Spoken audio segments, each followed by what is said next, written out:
வணக்கம் friends, welcome to சுவையீட்ஸ். இன்றைக்கி நம்ம சேனலில் எல்லோருடைய ஃபேவரட்டான அதுவும் குழந்தைகளுக்கு ரொம்பவே பிடித்த மசாலா பாஸ்தா எப்படி பண்ணுறதுன்னு பார்க்க போகிறோங்க. இது இந்தியன் ஸ்டைலில் பண்ண போகிறோம். ரொம்பவே ஈஸியாக சிம்பிளாக பண்ணக்கூடிய ஒரு ரெசிபி. வாங்க எப்படி பண்ணுறதுன்னு பார்க்கலாம்.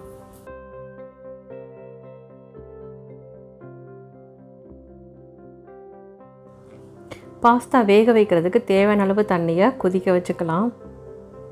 இந்த தண்ணி நல்லா கொதித்து வந்ததும் இது கூட உப்பு தேவையான அளவு சேர்த்துக்கணும். எண்ணெய் 1 டேபிள் ஸ்பூன் சேர்த்துக்கிறேன். எண்ணெய் சேர்க்கும் போது நமக்கு பாஸ்தா ஒன்றோடு ஒன்று ஒட்டாமல் உதிரியாக வரும். அடுத்து இது கூட பாஸ்தா 400 கிராம் சேர்த்துக்கிறேன். உங்களுக்கு எந்த மாதிரி பாஸ்தா வெரைட்டி பிடிக்குதோ அது எடுத்துக்கோங்க. இதை ஒரு தாட்டி நல்லா மிக்ஸ் பண்ணி விட்டுக்கணும். பாஸ்தாவை ஒரு 10 நிமிஷத்துக்கிட்ட வேக வச்சிடலாம்.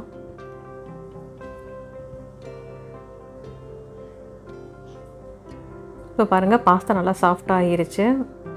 இது வெந்துருச்சான்னு செக் பண்ணுறதுக்கு இந்த மாதிரி கட் பண்ணி பார்க்கும்போது ஈஸியாக கட் பண்ண வந்துடும். இப்போ பாஸ்தா வெந்ததும் ஸ்டவ் ஆஃப் பண்ணிவிட்டு தண்ணியை வடிகட்டி எடுத்து தனியாக வச்சிடலாம். அடுத்து ஒரு பேன் எடுத்துக்கலாம். அதில் 2 டேபிள் ஸ்பூன் அளவு எண்ணெய் சேர்த்துக்கிறேன்.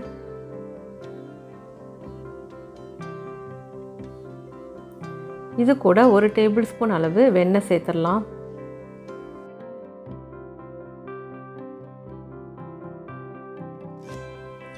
பொடியாக நறுக்கிய பூண்டு 2 டேபிள் ஸ்பூன் சேர்த்துடலாம்.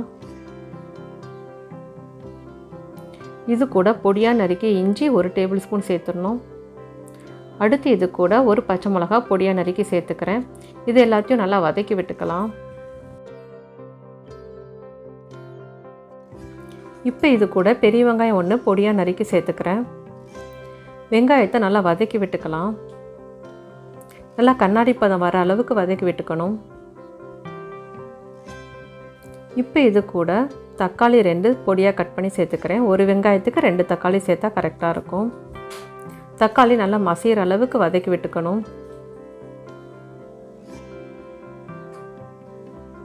இப்போ இது கூட கேரட் 1 பீன்ஸ் 1 பொடியாக கட் பண்ணி சேர்த்துக்கிறேன். குடமிளகாய் 3 கலரில் 1/4 பகுதி ஒன்றுலையும் எடுத்துக்கிறேன். உங்கள்கிட்ட எந்த கலர் இருக்கோ அதை சேர்த்துக்கோங்க.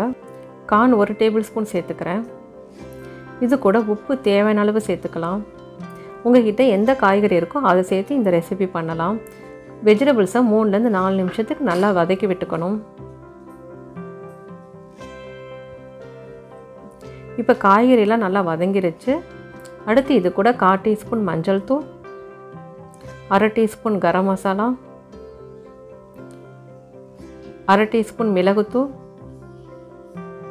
2 டேபிள் ஸ்பூன் சில்லி சாஸ் சேர்த்துக்கிறேன். நீங்கள் இதுக்கு பதிலாக மிளகாய்த்தூள் 1 டீஸ்பூன் அளவு சேர்த்துக்கலாம். இல்லாட்டி உங்கள் காரத்துக்கு தகுந்த மாதிரி மிளகாய்த்தூள் சேர்த்துக்கோங்க. டொமேட்டோ சாஸ் 2 டேபிள் ஸ்பூன் சேர்த்துக்கலாம். இது எல்லாத்தையும் நல்லா கலந்து விட்டுக்கணும்.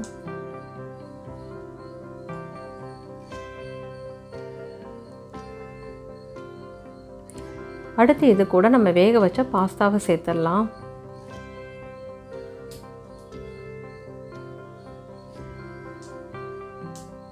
பாஸ்தாவை நல்லா சாஸெல்லாம் நல்லா கோட் ஆகிற மாதிரி மிக்ஸ் பண்ணி விட்டுக்கணும்.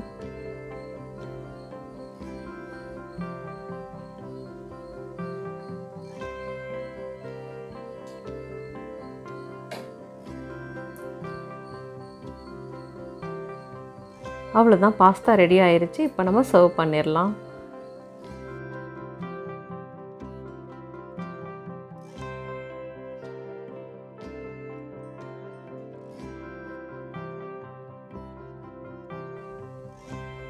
அவ்வளோதாங்க, சுவையான மசாலா பாஸ்தா சூப்பராக ரெடி ஆயிடுச்சு. இது ரொம்பவே ஈஸியாக குவிக்காக பண்ணக்கூடிய ஒரு ரெசிபி. குழந்தைகளோட ரொம்பவே ஃபேவரட்டான ஒரு ரெசிபியும் கூட. இதில் நம்ம வெஜிடபிள் சேர்த்து பண்ணும்போது ரொம்பவே ஹெல்த்தியாக இருக்கும். இது நீங்கள் லஞ்ச் பாக்ஸுக்கும் கொடுத்து விடலாம், டின்னர் பிரேக்ஃபாஸ்ட்டுக்கும் செஞ்சு சாப்பிட்லாம். கண்டிப்பாக இந்த ரெசிபியை நீங்கள் ட்ரை பண்ணி பாருங்கள். உங்கள் ஃபீட்பேக்கை கமெண்ட்டில் சொல்லுங்கள். நன்றி.